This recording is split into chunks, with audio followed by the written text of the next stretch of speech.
This podcast is a 98 Studios production. Today's the day, baby. Today's the day. Today's the day. Today's the motherfucking day. Today is the day. Today's the day. Today is the day. Today's the day. What up, everybody? Welcome back to Today's the Day with Zack Anderson, and we are about to have a riot. Today, I have my fairly new friend, Mr. Kaleb Bench here. We were just hanging out in Fiji. We're having a good time, eating freaking salads every day. Oh, it was terrible. At the Life Mastery event. And then we kind of connected and clicked. We both live in Utah. You drove a ways to be here, so I appreciate you. And before anything else, man, thank you for taking the time. I know you're busy. I know you got a crazy schedule, but I'm stoked to jive. Oh, dude, so happy to be here. I'm so excited about this. Once we talked in Fiji and just kind of hit it off, man, I was so excited. And when you invited me onto the show, I'm just grateful to be here. Thank you for bringing I'm stoked. We're gonna turn some heads. We're gonna get we're gonna get a few clips out of this one where people are like, what the hell is the Today's the Day show doing right now? Usually it's all like business. We're gonna get some good ones, and then we might even turn this thing into some in-depth, like a little series where we really go into depth if people want to hear more about it. So cool. Again, thank you, man. I'm stoked. But first and foremost, to give everyone a little teaser so you guys know what we're gonna go over, there's a few different reasons that I invited you out. First off, we were at this event where it was a super intimate event. There was less than 200 people there. It was amazing. It was all centered on like your life, your well-being, vitality, and then money, and just like it was a really, really cool mastermind. And in that, you shared a few different things that were super intriguing. Your past in the military, right? Your history with the military, your history in law enforcement, and then like the real like flash in the pan, like what is that? Is the Skinwalker Ranch stuff. And we've been working to get Brandon Fugel on. We're gonna have Brandon Fugel on the podcast, which we're stoked about. Just a matter of time at this point. Yeah, his schedule's way crazy, dude. Dude. That man is beyond busy. My stepmom's really good friends and speaks super highly of him, and he's been willing and he's been amazing. It's just finding a time to make it work, which we will. But I'm actually glad it worked out this way. So you run security on Skinwalker Ranch, which is going to be, you've already told me a lot of stories, and we're going to go into those.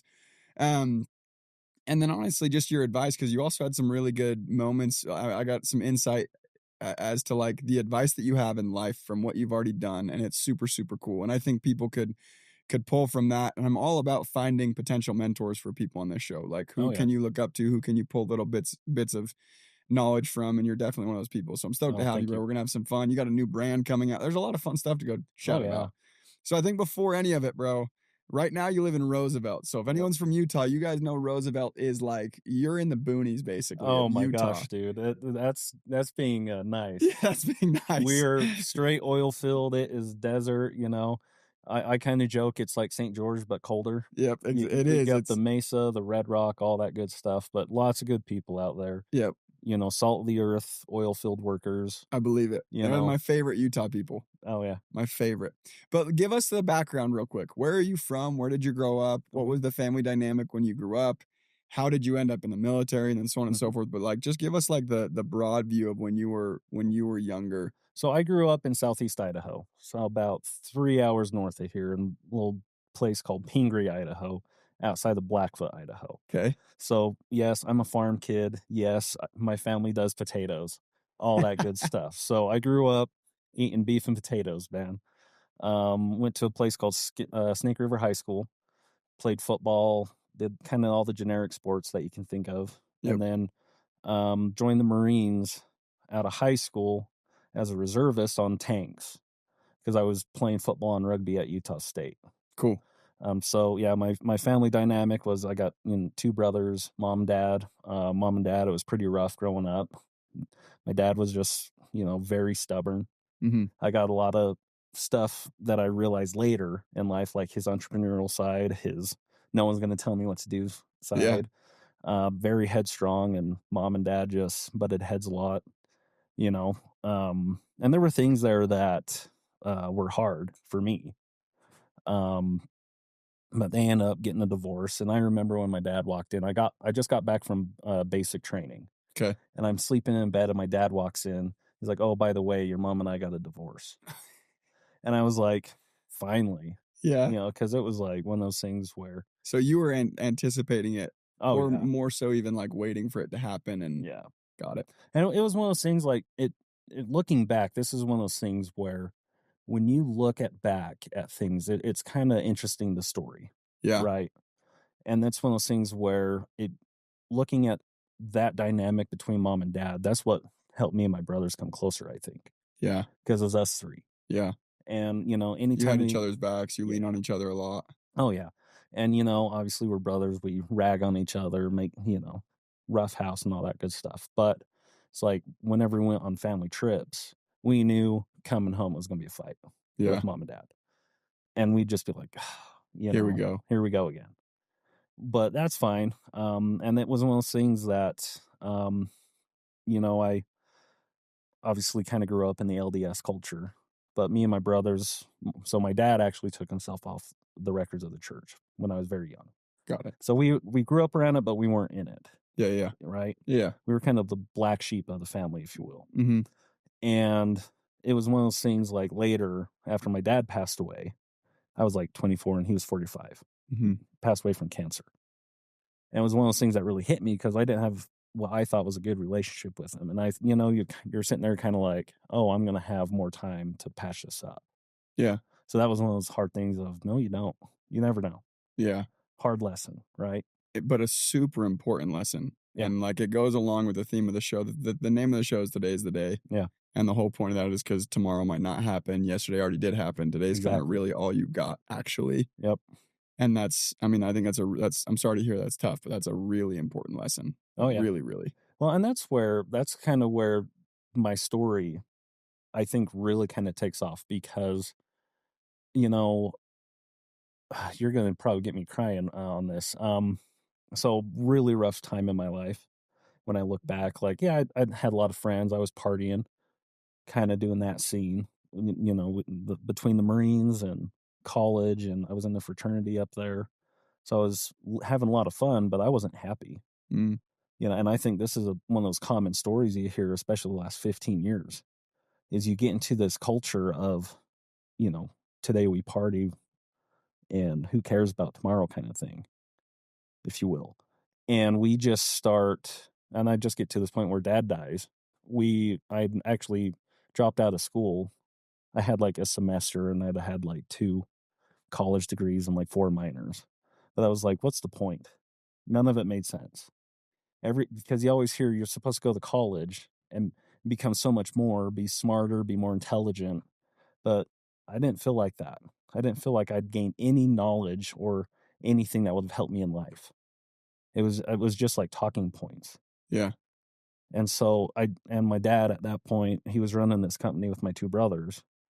And it was a trucking company. They had like 20 trucks over the road, hauling produce mostly all over the dang place. And like come up and work with us. And I was like, okay.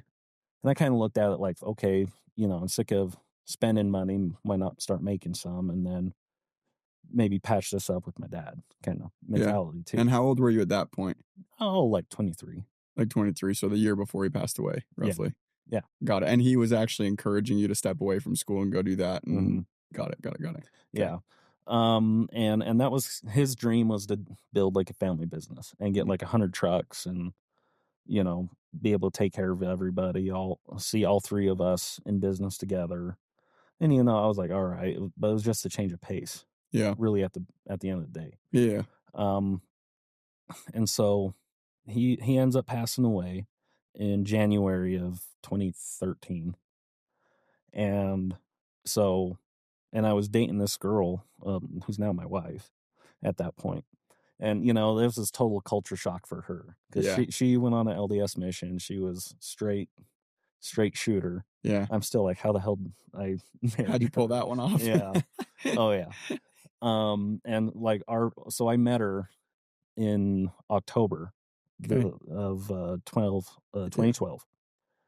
And in one of our first kind of big days together, I took her to the Marine Corps ball. Total culture shock for her. Yeah. Just a party. Oh, dude, Marine Corps ball. If you ever get to go to the Marine Corps ball, go. It is just straight up party. Like if you're hanging out with the Marines in the dress blues, everyone gives them VIP access to all the bars, everything, dude. You're treated like royalty. It's great. That's awesome. But it's just rager, dude. Yeah, so culture shock for her. And then, so this is about 3 months before my dad passes away. And so you know, we're kind of in that stage still, like filling everything out. He passes away. And then the family business starts falling apart, all that stuff. And this is where the journey really starts for me, I think, on a spiritual level, if you will. And so, she ends up kind of breaking up with me and dating this other guy. So I've lost my dad. The business is going under. I lost this wonderful woman in my life, and it was like just everything, you know. So I'd already been struggling with depression and all that stuff. Mm-hmm. So I get to this point where I remember sitting in my mom's basement and looking at my pistol, thinking that's the way to go. And it just turns into this moment where I'm sitting here, and the year before, we had a master sergeant at the Marine Corps Ball who gave a talk. And he said, look, you either wake up in the day and are prey and let the day kick your ass, or you become a fucking predator and you hunt life, you go after it. And I was like, yeah, dude, I've done some cool stuff. Mm-hmm. You know, and it completely culture shocked me, if you will, of how am I allowing myself to feel this way? Yeah. And so in that moment, I called my grandma. She was on a mission. And she was like, read the Book of Alma and Mosiah, for those of you who know the Book of Mormon. And, you know, it was the first time I'd ever actually read anything out of that book with a real intent, right? So it was like bottom of the line, or you know, I've hit rock bottom at this point. And yeah, it leapt off the page, the stuff in there. And, you know, I was like, okay. And as much pain as I was in at that point, I started feeling like that light in my life.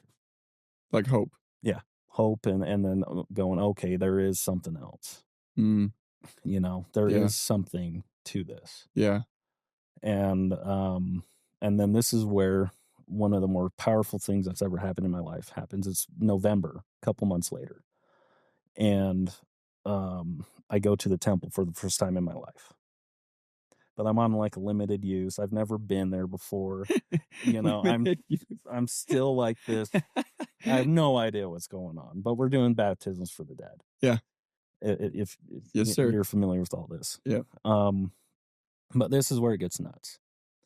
Is I'm sitting here thinking to myself, at this time I'd grown my beard out.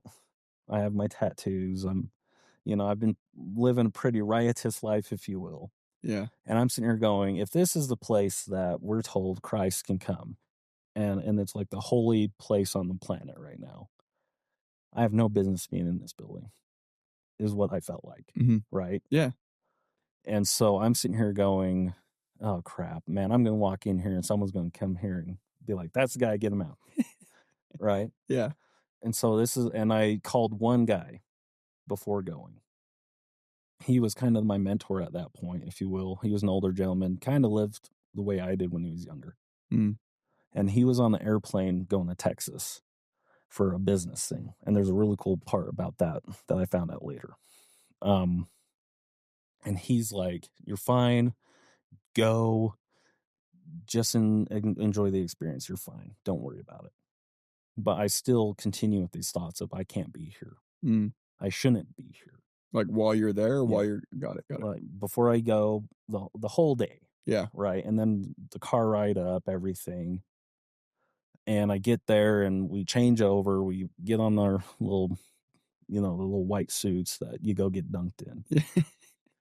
And this is in the Idaho Falls Temple. This is golden for anyone who's not quite sure what baptisms for the dead are. They're like, what the hell what is this crazy guy doing? I love it. Keep going. Yeah. I know exactly what you're talking about. That was about the extent of my temple experience as well. So, right. Yeah.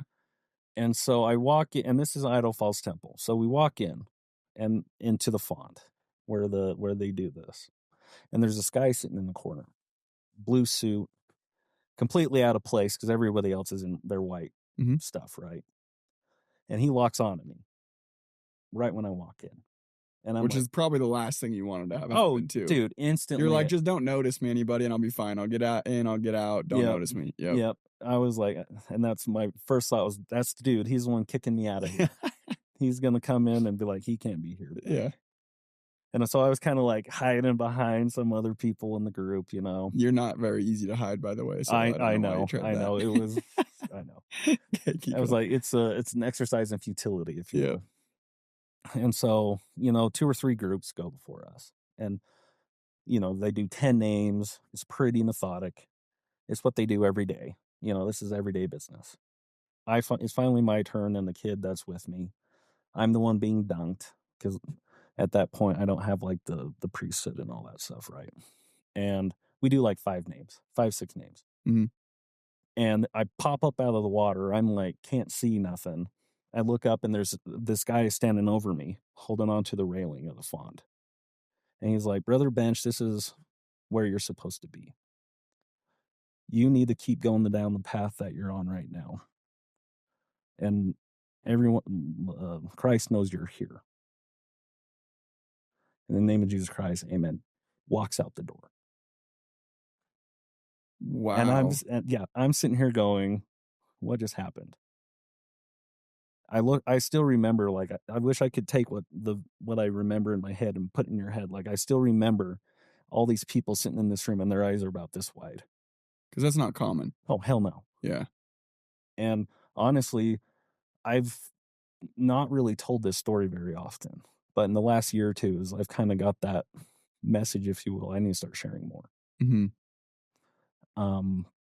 And so I'm sitting there and I just remember seeing like the bishop and his first counselor, and both of them are on the edge of their seat. Eyes just huge. And the one has the biggest grin on his face. Mm-hmm. And I'm sitting here in the water like, does this happen? Like all the time. You guys are just like, pretending like this is a joke, right? Or something. Yeah. And the temple worker and the bishop, they're going, what do we do now? Right, they're like, do you just continue? Yeah, they were like, do we just do the let next him name? finish, or what do we do? Yeah. And Bishop's like, oh, let's get him out, let him go change. And so like, hey, yeah, go change. I'm like, okay. Mind you, like this is like they still have like 4 or 5 names that they got to do. Yeah. In this, so I get up, I go out and change.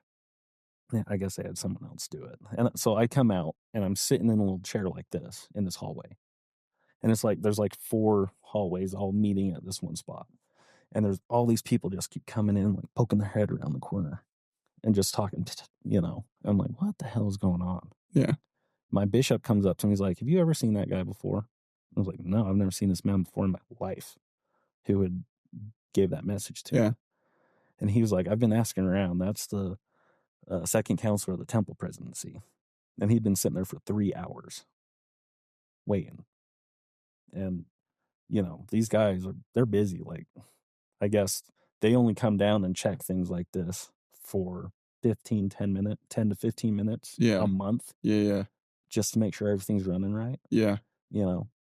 He'd been sitting in that spot for, again, 3 hours, 3 or 4 hours, just waiting. What? Yeah. That is wild. And it gets better, dude. Okay, keep going. So I like this. I didn't expect this story. I like this. Right? Yeah. And it's crazy. There's all these things that line up. This is where I'm like, there's no coincidence. And like, I am beyond believing there's just coincidence. So like that week was also the Marine Corps birthday again. And so I was invited to go speak that Sunday at like a state conference or something. Okay. I can't remember. I was like, oh man, I don't know. I'm going to be in Boise. I have to go to Boise, with where my unit was. I have to do all that stuff. And so I told the stake president, yeah, I don't know if I'll be able to make it. But so it was like 2 days later, and I'm driving to Boise. Are you familiar with that drive? Oh, yeah. Okay, so from Pocatello to Twin Falls. Yep. So I'm right there in right after American Falls. Okay. This area called Raft River, and it's like desolate, dude, for like an hour. Yeah. And my grandpa calls me, my dad's side, so my dad's dad. Mm-hmm. He calls me and he's like, I need to talk to you about what happened in the temple. I was like, okay. And he's like, what time was that at? I was like, oh, I don't know, about 7:00. He's like, okay. So he lives in Brigham City. So he's like 2-3 hours away from where I'm at, right? Yeah. Especially when I'm in the temple and all that happens. And he's like, well, that night I was getting my temple recommend renewed. And, you know, that's like a 5-minute Process. Yeah. You walk in, you do your little interview, they sign the paper, you walk out. Mm-hmm. He's in the middle of this interview, and the stake president is like, you got to stop, or we got to stop this right now, and you have to pray. And my grandpa's like, what? What are you talking about? And so my grandpa, he's like, okay, starts praying. And he tells me that he saw me in the font, and my dad was there. I was like, what? Because my grandpa had no idea I was going to the temple that day. No idea. And so I'm sitting here on the phone with my grandpa, just having this moment like, what is going on here? You know, he hangs up the phone, and I just remember this energy hitting me like a freight train. And yeah, the only way I can describe it is there's scripture where it talks about the fire of the Spirit. And it just racked my body, this energy. And I just remember, I don't even remember half that drive. It's like I woke up an hour down the road. Mm-hmm. Just had no idea, you know. And I just remember sitting there going, man, I've wasted so much of my time in life. And I was like, man, I wish I could get like fast tracked in what all this means. And that's really, I think, that point where I started this journey where, you know, I find Tony Robbins, I find Bob Proctor, I find all these teachers that are teaching what you can do in life to really hit those levels of success, right? And have an impact. Oh, yeah. Right. And this is where it's crazy is like they're teaching the laws of nature. They're teaching the laws of the universe, you know, law of abundance. They're teaching all this stuff, and it's real, you know. And it just got even more crazy after that. Like, I end up going and doing the Marine Corps ball, but I just had this feeling like I gotta go. And so I stayed as long as I could, and I ended up leaving Boise at like 3 a.m. because I was with all my Marines, you know, and just I wasn't like really partying, like drinking a lot or anything like that, because I just went through all this crazy stuff, and I was just like, you know, like absorbing it, and yeah. And I was like, I got to take a step away and really rethink about some stuff here, you know. And I'm like, well, shit. So, and then I'm like, well, I got to drive that back to Pocatello, and I might be able to make that talk or whatever. So I'm still in my dress blues. I drive the 3 hours back to Pocatello. I get there just in time. I walk in the back of this meeting room, and the stake president sees me walk in and like stops whoever's up. And he's like, hey, we got to have this guy come up. So I go up and I kind of talk about my experiences and stuff, and kind of having that realization that like some of the stuff that we think about in this life really doesn't matter. Mm-hmm. It really doesn't. You know, if you don't have the idea of what's coming next, you know, a lot of stuff you're worrying about right now doesn't matter. Yeah. But it was really cool because I remember there was another kid in that room who came up to me afterward. He was another Marine that was in the unit down in Salt Lake. And he's like, dude, thank you. Because it has been the hardest thing in my life, like resisting these things and like kind of being the outsider in the unit. And I know there was another kid in my unit that was the same way. And so, and when he saw me change for the last like 2 years, I was there. He was like, that was such a huge win for me to be able to stick to what I wanted to do and live the way I wanted to. Yeah, like you gave him permission Yeah. to still be in that world, but live how he wants to live rather than conforming to that. Yeah. Because there's a lot of pressure, and that's one of those things of like in the military, there is a culture, and they can be very negative.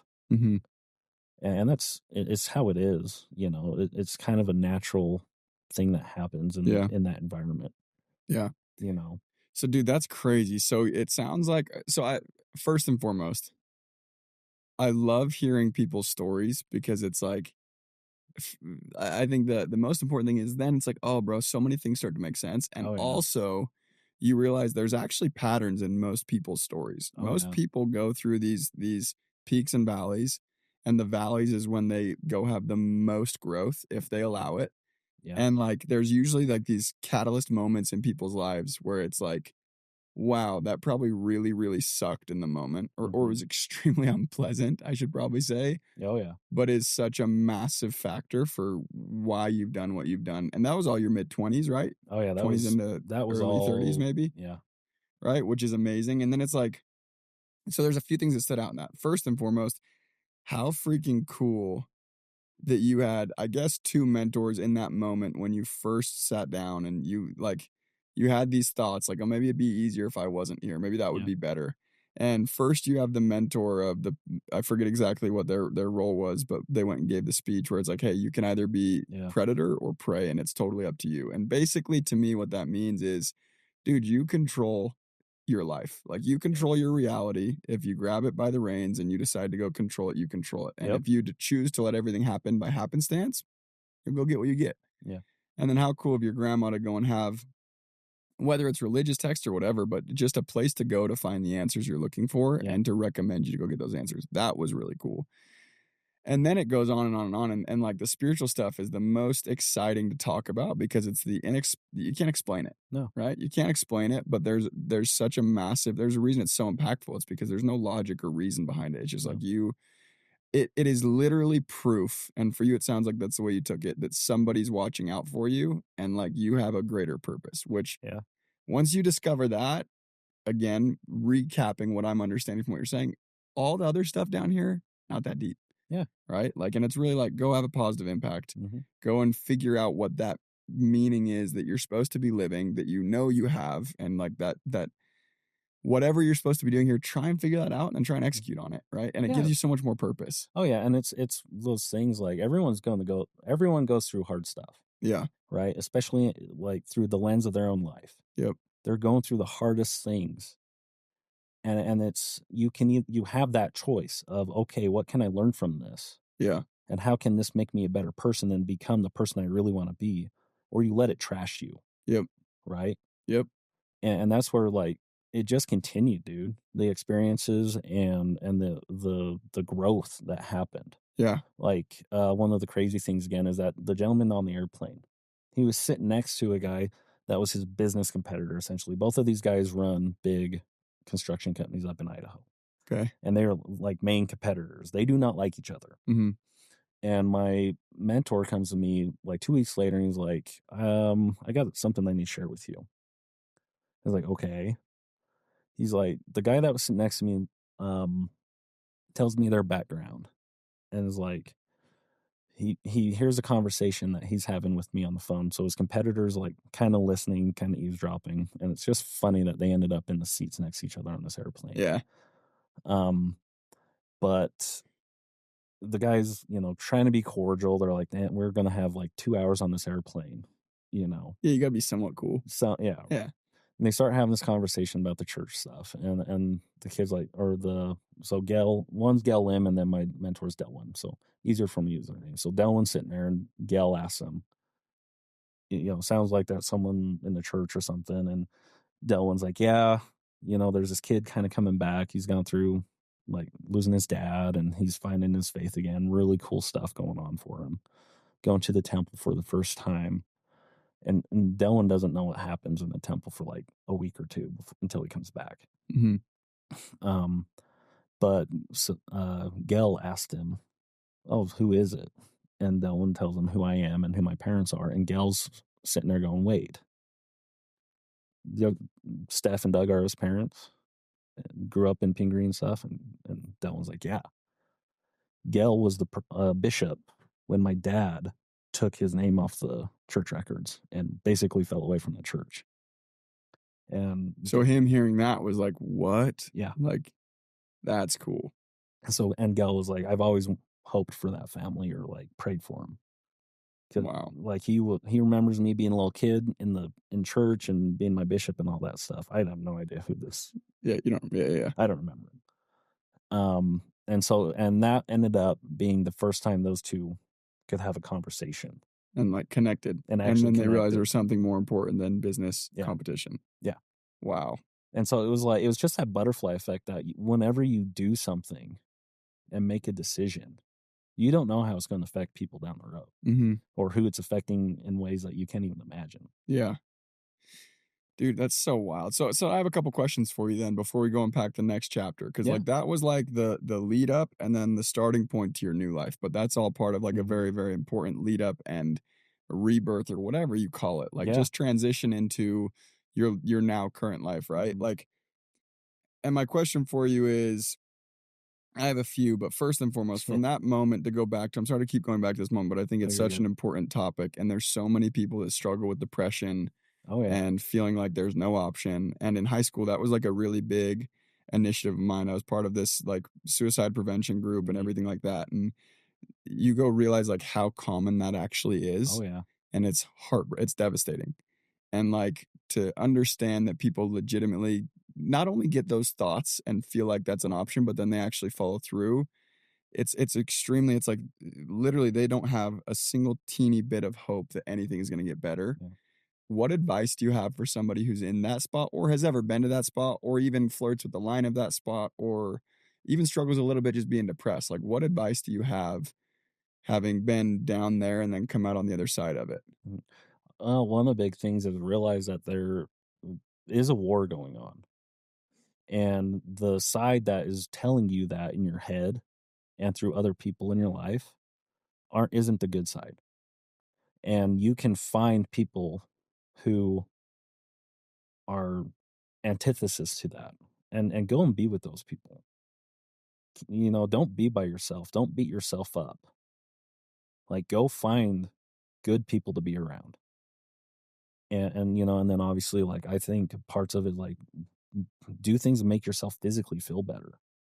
You know, go to a Tony Robbins class. Yeah. You know, Yeah. find people in those high energy levels and be around them. Mm-hmm. Like, and realize, yeah, it's hard, it sucks, but you know, it's as corny as it sounds, like the greater your struggle and the ability to overcome that is going to make you such a better person in the long run. Mm-hmm. And I get it. Like, it sucks. It's hard.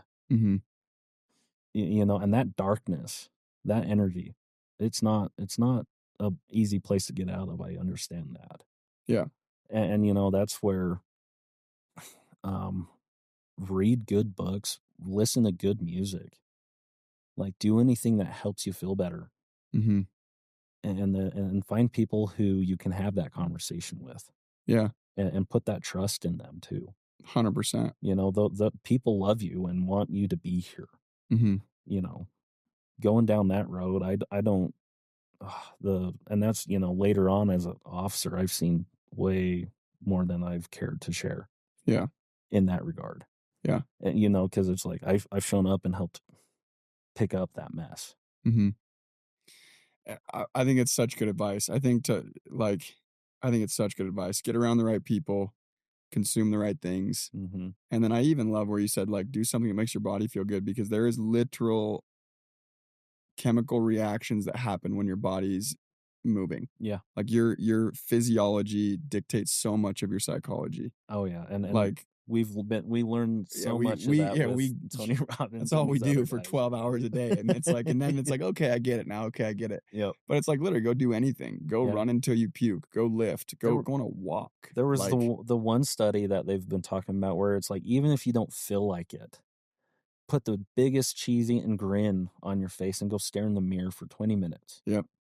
Even though you don't feel like it, physically get up, go make yourself do it. Yep. And you will feel different and better about yourself. And the reason is because there's how many? There's 200 and something muscles in your face or something like that. I could be misquoting this. Don't come at me if I am. Right. There's many muscles in your face, and when you smile, you activate a very, very large handful of them that then releases chemicals in your brain and fires off certain pathways in your brain and neural connections where it's like, oh yeah, I'm happy. Yep. And it's like it's like tricking yourself. And it's like, as corny as it, I love that you bring the corny stuff up because you're like when I bring corny stuff up, people look at me. They're like, yeah, that dude's woo-woo as hell. That dude is corny, like whatever. When you bring it up, you guys can't say shit.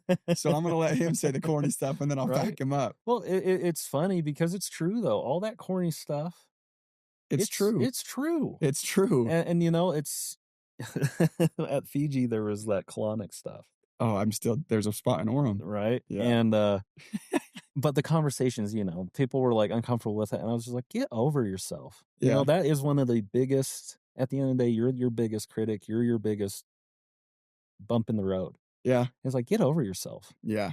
Yeah, no, 100%. I think one of my favorite quotes with that is because I was really, really hard on myself, or I just am like naturally. I get really hard on We all myself. are. Yeah. And like one of the best quotes I ever heard is you'd be so offended if you knew how little people thought about you. Oh, And it's yeah. like, that's so freaking true. No one gives a shit what's going on with me. No one cares. Like when I go feel embarrassed, I think that's the secret. If you can remember that, that's the secret to avoiding embarrassment regardless. Like even if you totally embarrass yourself, people think about it for 2 minutes Oh yeah. and then there'll be something else to think about. Yep. And they'll never think about it again. And it's like that. I absolutely love that. Or if anything, find the humor in it. They just laugh at it. Right? Own it and laugh at it. That was one of the things, because I'm the only redhead with my brothers, dude. Oh, really? Both my brothers look like, one of them looks like he's Mexican when the sun's out. He gets so dark. Okay. And so I heard it all, dude. Ginger, soul stealer, everything, dude. Everything under the sun. And that was one of the things that I learned is like, you own it Yeah. and laugh with them. Yeah. I love that. And that was one of those things in high school that helped me get through a lot of stuff. Yeah. And really my biggest outlet in high school was football, Mm-hmm. because I could just unleash all that anger and go crush somebody. Yeah. Yeah. I love that. I love that. So you hit this springboard in life where basically it enters you into your next life, which Yeah. I will also want to touch on this piece, and I'm sorry to keep cutting you off. And No, you're fine. I know everyone's waiting for your story, and I'm gonna make sure we get there, but there's so much, right? Man. But like there's I believe that in life, and I love Jordan Peterson, and I believe in a lot of the things that he teaches and talks about. And I believe in life there's like a passage into manhood. And if you look back into like ancient times 100%. when there was tribes, there was literally like you cross a threshold and you're expected to do the man things. And there's like an event, a catalyst that happens where it's like, okay, now you get in the ring, get your ass beat by 10 of the elders. Like that's how you go. That's your gateway into manhood. Or now you go on a hunt where you don't get anything until you catch it, kill it, bring it home, cook it, and then you get to eat. Or whatever it is. I don't know. There's probably so many more. And I should probably have asked ChatGPT when I think about this. So I have some examples, but it's like, I think like your passage into manhood is number one, facing the dragon. Mhm. So truly going to be like, no, I'm going to go face the dragon. Number two, creating this understanding that your destiny is fully in your control. Oh, yeah. And swallowing that pill, because that's a really scary pill to swallow, but also the most empowering pill to swallow. Like, okay, if I want to be something when I'm 50, I choose right now whether or not I'm going to be that. No one else, nothing else, my circumstances, I choose that. And then third, it's also because people get caught in those two, they get really prideful. I think the third step to that is like taking a slice of humble pie and realizing like, dude, I'm so small. Oh, yeah. There's a God out there that controls way more than I do. And I need to surrender in some way, shape, or form while still controlling and forming my destiny. And I think those are the three, like, those make up the catalyst that's now your journey into adulthood. And then I think the point of being an adult, and Jordan Peterson talks a lot about this, is now you have like you gather wisdom because you're in a place where you can actually absorb the wisdom, and then eventually you're an elder, you get to go teach people. Mm-hmm. And I don't think in modern culture people view life that way, but like an LDS mission, that's exactly what you're doing, is you are literally initiating into adulthood. Now some people abuse it, but I think for the most part it's incredible. And it's like, I think it's such a key part of life. So you went through this, which is like the way that I understand that like passageway into adulthood with you basically start living life looking through a new lens. Now you're there. How old are you at this point? You're 26, I assume, 25? I'm 36 now. Okay, you're 30. Well, no. At that point in time. At that point, yes. Yeah. So yeah, I wouldn't was even guessed 25 36. at that point. Okay, good deal. Yeah, so like that was one of my things. That's why I joined the Marine Corps, right? Okay, cool. Because everyone has like their own hero's journey, right? And that is, you're hitting it right on the head with one of the problems in our society. So many people have it so easy, and they literally have to create their own problems. And that's where, so like me, the Marine Corps, I always wanted to be in that warrior culture. I always wanted to be in a fight, that. And then when 9/11 happened, gosh, I was in the 8th grade. So I've sat watching the news for like 4 or 5 years. Yeah. As, we're going in Iraq and Afghanistan, and it's what I always wanted to do. Mm-hmm. And this was the other part, is I let other people influence my decisions that I really wanted to do because I felt bad how I would make them feel. Yeah. And that's a challenge that people have to overcome too, I think, is look, you're going to upset people with your decisions Mm-hmm. regardless of what you do. Mm-hmm. And that's on them if they're upset. 100%. And you make the decisions that are best for you. Mm-hmm. Yes, take counsel, talk to people, get as much information as you can to make a good decision. Yeah. But once you make that decision, freaking pull the trigger and go. Yeah. And that was one of those things where I wanted to be active duty. Okay. And go and get in everything I could. Be in it. Like you want to be in the trenches. And be in it. Yep. But I let my mom at that time kind of influence that, which is fine. Mm-hmm. She's coming from a place she doesn't want to see her kid go get killed. Yeah. Totally fair stance, right? Absolutely. Yeah. But at the same time, and she's like, oh, you have an opportunity to go play football. You have all this opportunity to go. And so I went to Utah State that first year. Mm-hmm. Ended up blowing out my knee in practice. I said, screw this. I rehabbed it to I was about 7-8 months into my rehab. Went to boot camp. And that was probably the best thing I could have done for my leg. Mm-hmm. With all the hiking and everything that we did. Yeah. And I was kind of like, well, I've been in school already. I may as well finish out and maybe go the officer route. Yeah. Right. Well, that didn't pan out, which is fine. But it so after all that stuff happened and I kind of have that shift, Steph, my wife, she had gone through some pretty rough stuff with that guy too. And we ended up kind of reconnecting through some emails and stuff and kind of just had those come to Jesus talks about what we were looking for and wanting to do in life, and we got back together and ended up getting married. That's awesome. Right. And this is where, I'm still at this high, if you will. Everyone does this, mm-hmm. right? So I'm still at this high. Like I said, I was sitting there going, man, I've wasted so much dang time. And there's all this knowledge out there that really does impact your life and all this stuff. And I was like, man, I wish I could get fast tracked. Mm-hmm. And that's where she found this guy named Kirk Duncan, and he was big out here for a little bit. And that was my first introduction into self improvement, yeah, that what Tony that Robbins world does. Yeah. And it was great. It was cool. And he ended up, I was one of those people in the classroom that he pulls up in this room of 1,000 people and gives me 3 or 4 free classes of his stuff. And I went to every single one of them. I did everything I could. And he taught all these tools, right? And then, but I remember sitting there in that class going, this guy's people were worshiping him. And you kind of see it with everybody you go to, Tony Robbins, whatever. You get the people who are the fan club, which is fine. I enjoy what they're teaching. Yeah. But there's also that part of me that was like, this guy's not God, though. Yeah. He's just another human. Yeah. And so I was like, who did he learn from? And mm-hmm. that's where I started reading Napoleon Hill and Bob Proctor and Jim Rohn and all these guys. The OGs. Oh, yeah. And I've learned all those tools, your affirmations, your incantations, as Tony calls them. Yep. And it was one of those things where at that point I could tell you financially, if I had $5 in the account by the end of the month, we were waiting for our next paycheck going, oh man, hopefully nothing happens. Yeah. Thankfully nothing did. But, at that point I'd moved down from Idaho down to Roosevelt when we got married. And that was one of those funny ones where we were talking about who's going to move where. Mm-hmm. It's like, oh, you're coming up here. And she won that battle. Well, I think God won that battle. God won that battle. Yeah, because we were both like, let's go pray about it. And I remember going into my room to pray about it. And before I even prayed, I knew I was the one moving.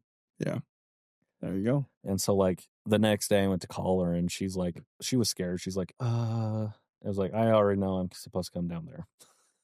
She was She's like, thank goodness I didn't have to be the one to say it. yeah, because she was like worried how that was going to go. So is this the point in time where you got into your career as an officer, a police officer, No, so law enforcement, or when I first moved down there, Okay. I was supposed to still be working with the family business, but it wasn't. It was struggling. My brothers were like, "What are you doing? Yeah. You're like abandoning us. Yeah. You know, how are you going to do it down there?" But I was like, everything we do is on computers and phones. I can do that just as easily down there as I can up here in the office. Mm-hmm. So this is like 10 years before COVID showed everybody that you can do all this work from your office. Yeah. And I was like, what are we doing? Like, we don't have to sit in this office. We have a phone and a computer. We can do this anywhere if we have the internet. But they kind of fought me on that. And then years later, they're like, oh yeah, that's how we should have been doing stuff. I'm like, imagine that. But so I moved down there and it doesn't go well. My car got repossessed because the money that I was supposed to be getting from the business didn't happen. Mm-hmm. You know, that was some hard stuff dealing with my brothers and that. But at the end of the day, I was like, you know what? They're my brothers, and I'd rather have my brothers than money. This money that doesn't, in the long run, matter. I can always make more money. You know, and it was rough. Like, so I started doing concrete for about 3 months, and then I got a really good oil field job, and I held that for about a year and a half, and then the oil field kind of had their collapse, or one of their dips, so I ended up losing that job. And this is where one of those things where I'd been learning all these tools at that point, and ideas of look for opportunity, because that's one of the biggest things I think any of this really teaches you is to see opportunity. Mm-hmm. And then it's up to you to seize that opportunity and try and make something out of it. Yep. And so I asked my brother-in-law, who is the ranch manager on Skinwalker Ranch, Thomas Winterton. He's always been he owned his own business. He owned a couple hotels at that time. I thought, in my mind, he was very successful, very charismatic, love him to death. And he was like, oh, maybe you could make like a ski hill or something, or, go get a bunch of like tubes and rent them out and let people go up and down a hill or something after I'd lost my oil field job. Yeah. And I was like, well, it's the summer. I can't do that. And I got to make money now. So I went and got those Zord balls that you climb into and run into each other. Yeah. And it was one of those things where, like, we got a severance package from the oil field, and it was a couple $1,000, and my wife was going, how are we going to survive? And you so come home with big old inflatable soccer balls. You climb in, she's like, what the hell are you doing? Like, what are you doing? That was like $1,500. I bought 10 of these things. Okay. I was like, we'll make good money, whatever. So I went to every like fair I could every other weekend. Was kind of what the schedule ended up being, and I turned $1,500 into about $13,000 to $15,000 cash in 3 months. Yeah, and that was more money than a month if you spread it out than I'd made at that point with doing all this other stuff. Yeah, and my wife's like, "Holy crap! Like, it worked." Yeah, because by that time another job had come up, and we kept that going every summer to help make a little bit of extra cash. I ended up getting in this other job that I absolutely hated, but it was that security thing though. And I kept using like these tools that I'd learned for over that period of time. So this was like 2015 to 2018. Got it. This 3-year period. Cool. And by this time we got 2 kids, and I had that safe, secure job at this place running this bus system out in that area. Hated it. Not your vibe. Not my thing, dude, at all. And the director over this, she knew it. Yeah. And she kind of did it as a favor to my father-in-law at that point, who was one of the county commissioners and is now one of the state senators. Yeah. Ron Winterton. And Lori and Ron had a really good relationship, and he was like, you got anything that can help him out? I did actually at that point try also to get into law enforcement, but that didn't pan out at that point, which is fine. Yeah. Okay, cool. So 2015, 2018, kind of bouncing around, Yeah. accumulating children, which adds to the financial Yeah. stress. Very, Job you hated. oh yeah. I had $100,000 worth of personal debt at that point between school, this car that got repossessed. Perfect. I bought a motorcycle when I started working with my brothers. Like, oh man, I got this much money. Yeah. I can have this much payments. Yeah, exactly. And enough gas, enough So you're money just there for living the gas. American dream at this point. Oh yeah. I love it. Just like what 50-60% of people at this point. Yep. And then how did you pivot from that into what is now your current situation in life? So this is where I think it gets really cool. And so I remember January 1st. Well, back up a little bit. Tom had always the entrepreneur, had tried to do all this different stuff and brought opportunities, and always came to the family, was like, hey, if anybody wants a part of this opportunity, like, come help me. And I was the only one who really was like, hell yes, I'm willing to try. So like one of the businesses had to do with like utilities, and I ended up like emailing like 500 cities across the country and outlining what we had and everything. And we got like 3 or 4 of them like call back, and go, hey, we're interested in this. And so I took that to him, and he was like looking at me like, holy shit, you actually did that? I was like, yeah. And then he was with the idea of the Zor balls. Mm-hmm. I told him, hey, dude, well, that the big year that I did, I was like, dude, I just made like 15 grand in the last 3 months by doing this. Mm-hmm. And he looked at me like, dude, you're the only one that I've given an idea to that formulated and actually acted on it. Because he always has people come to him, hey, I'm trying to make some extra money. Any ideas? Mm-hmm. I'm the only one who's ever tried mm-hmm. and took it to that next step. Mm-hmm. And then that's where, fast forward to 2017, he's been the ranch manager at this point for about a year, 2016, 2017, because a gentleman by the name of Jim Morse had come in when Brandon had bought the ranch in 2016. He sent Jim out, or Uncle Jim as we call him, to do what Uncle Jim does and network and meet people. So he comes out the first day that Brandon owns the ranch and ends up staying at the hotel where Tom's hotel. Mm-hmm.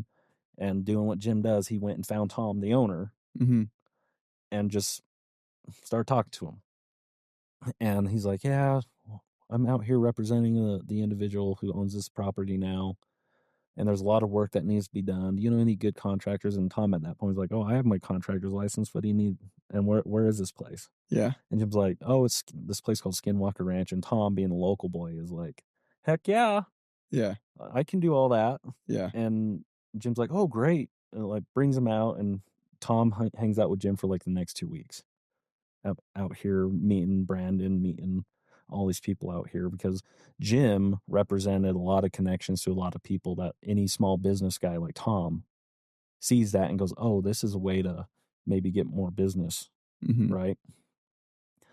And then Tom goes through that next year and earns that trust from Brandon. And at this point, Brandon didn't want anybody to know he was the owner of Skinwalker mm-hmm. still.